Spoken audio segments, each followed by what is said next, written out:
Assalamualaikum warahmatullahi wabarakatuh. Sebelumnya saya ingin izin memperkenalkan diri dulu. Saya dari kelompok 8 bersama rekan-rekan saya. Saya sendiri yang bernama Firmanur Alamin dan rekan-rekan saya yang bernama Teh Cahya dan Risma. Sebelumnya, mari kita panjatkan puji serta puja kita kepada Allah Subhanahu wa Ta'ala. Tidak lupa juga salawat dan salam mari kita curah limpahkan ke baginda alam, yaitu Nabi besar Nabi Muhammad Sallallahu Alaihi Wasallam. Sebelumnya, yang saya hormati dosen pengampu Pak Cecing Salamuddin MAG dan rekan-rekan yang lain yang saya hormati. Di sini saya dan kelompok saya akan menyampaikan sedikit tentang apa itu pendidikan seumur hidup. Poin pertama yaitu akan dijelaskan oleh saya sendiri, yaitu apa pengertian pendidikan seumur hidup serta tentang pandangan pendidikan seumur hidup itu sendiri.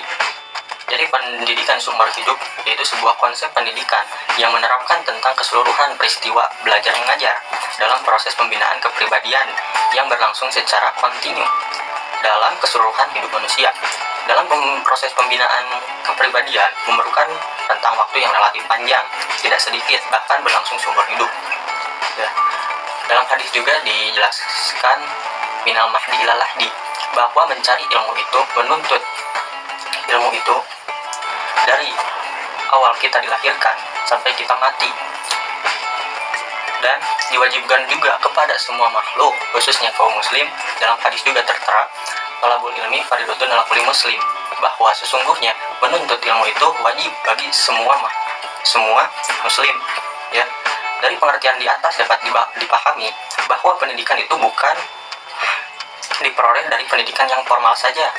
Pendidikan juga bisa didapatkan di dalam pendidikan non formal maupun informal. Pendidikan yang berlangsung seumur hidup ini bisa dihasilkan dari beberapa pengalaman yang dijalani oleh setiap individu. Dalam perspektif Islam, belajar seumur hidup ini sebenarnya telah dicantumkan oleh Nabi Shallallahu Alaihi Wasallam. Ya, diwajibkan ia memiliki ilmu pula, baik itu ilmu duniawi maupun ilmu akhirat. Sehingga pada dasarnya manusia itu dituntut untuk mencari ilmu agar menghilangkan dari kebodohannya.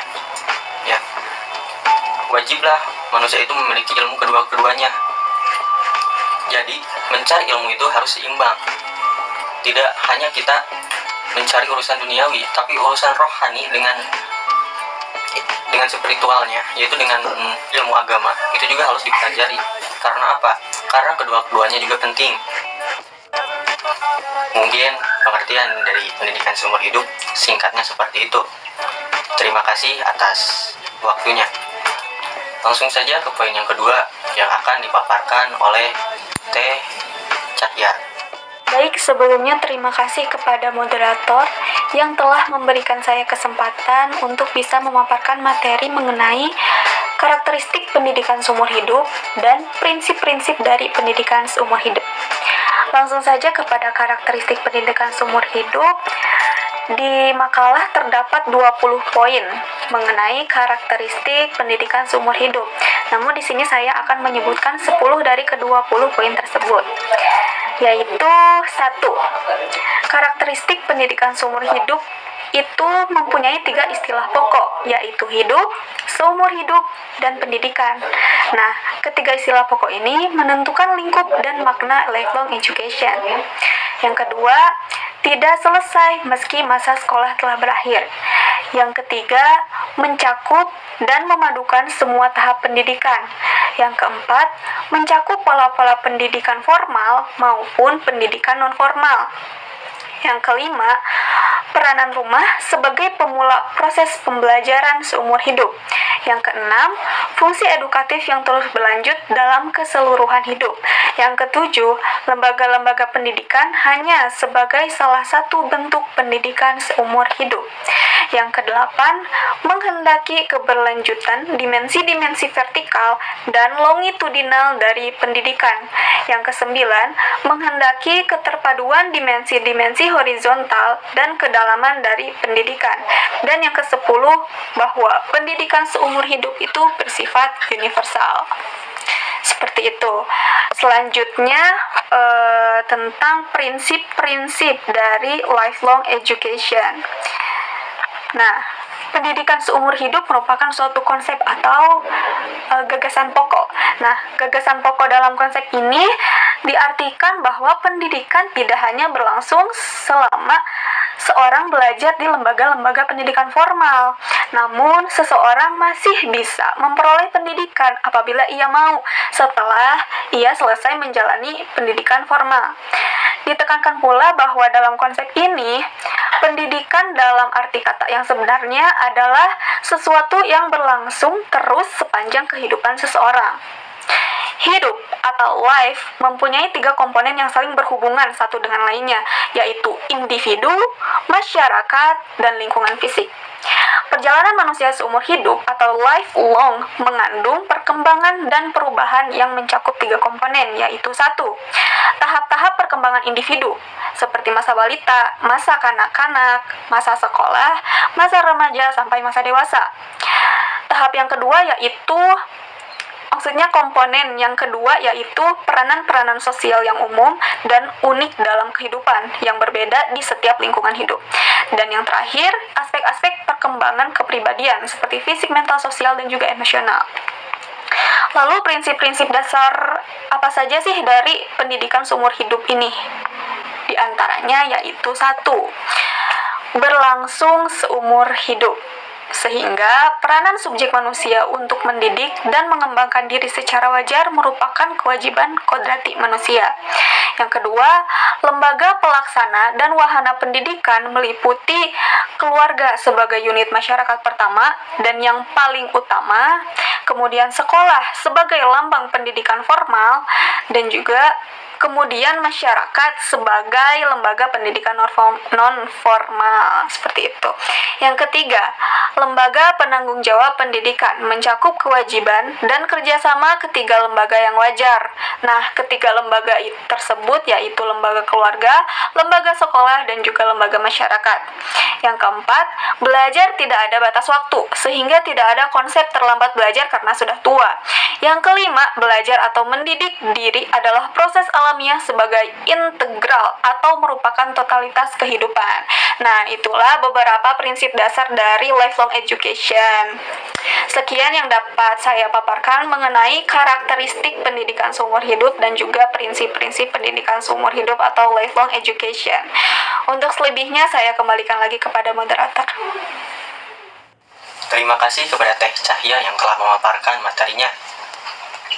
Semoga bermanfaat, khususnya bagi beliau dan umumnya bagi kita yang mendengarkan. Langsung saja kita ke materi yang selanjutnya lagi, yaitu yang akan dipaparkan oleh Teh Risma. Saya ucapkan terima kasih kepada moderator yang telah mempersilahkan saya untuk memaparkan materi mengenai masalah-masalah konseptual pendidikan seumur hidup.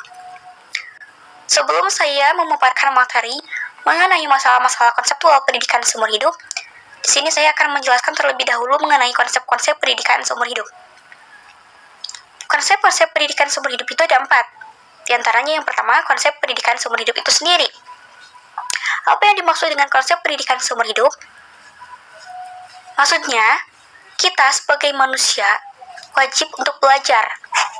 Dari mulai kita kecil, remaja, dewasa, hingga lanjut usia. Seperti dalam hadis Rasulullah SAW, "Utlubul ilma minal mahdi ilal lahdi."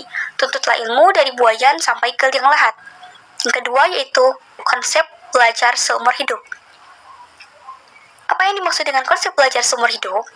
Yaitu kita diwajibkan belajar secara terus-menerus, bukan hanya dalam sekolah saja, tetapi dimanapun dan kapanpun kita berada, kita wajib untuk belajar.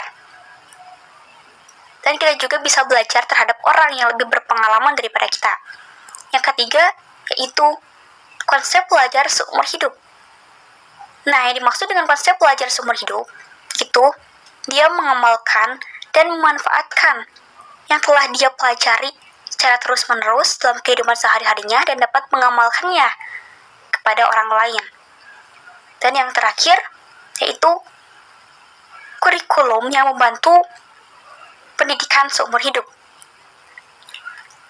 Kurikulum di sini sudah didesain sebagai dasar prinsip pendidikan seumur hidup, yaitu sudah menjadikan pelajar yang belajar secara terus-menerus.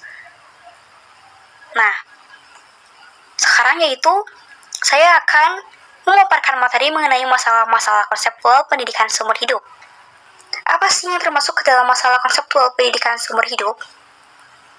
Yang termasuk ke dalam masalah konseptual pendidikan seumur hidup yaitu stratifikasi sosial. Mengapa? Karena setiap perbedaan yang terdapat dalam masyarakat itu akan berakibat mendapatkan akses yang berbeda dalam sosial, politik, ekonomi, maupun pendidikan.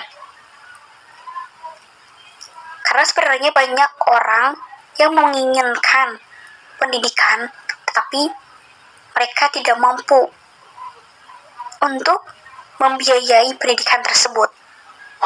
Materi yang terakhir yaitu mengenai strategi pelaksanaan pendidikan seumur hidup era Society 5.0. Strategi apa sih yang harus kita lakukan dalam pelaksanaan pendidikan seumur hidup era Society 5.0? Yaitu dengan cara mengasah soft skill kita. Karena pada zaman sekarang tidak cukup hanya dengan hard skill. Bagaimana caranya? Yaitu dengan cara mengasah keterampilan komunikasi kita, keterampilan bahasa, dan yang paling penting itu keterampilan teknologi. Karena pada zaman era Society 5.0 ini semuanya menggunakan teknologi dalam segala bidang, khususnya dalam bidang pendidikan. Mungkin hanya itu yang dapat saya paparkan, kurang lebihnya mohon maaf, saya kembalikan lagi kepada moderator. Terima kasih kepada Teh Risma yang telah memaparkan materinya. Semoga materi yang telah dipaparkan oleh beliau bermanfaat bagi kita, umumnya bagi yang mendengarkan. Ya. Terima kasih kepada semuanya. Mungkin pemaparan dari kelompok kami dicukupkan sekian. Wabillahi taufiq wal hidayah. Wassalamualaikum warahmatullahi wabarakatuh.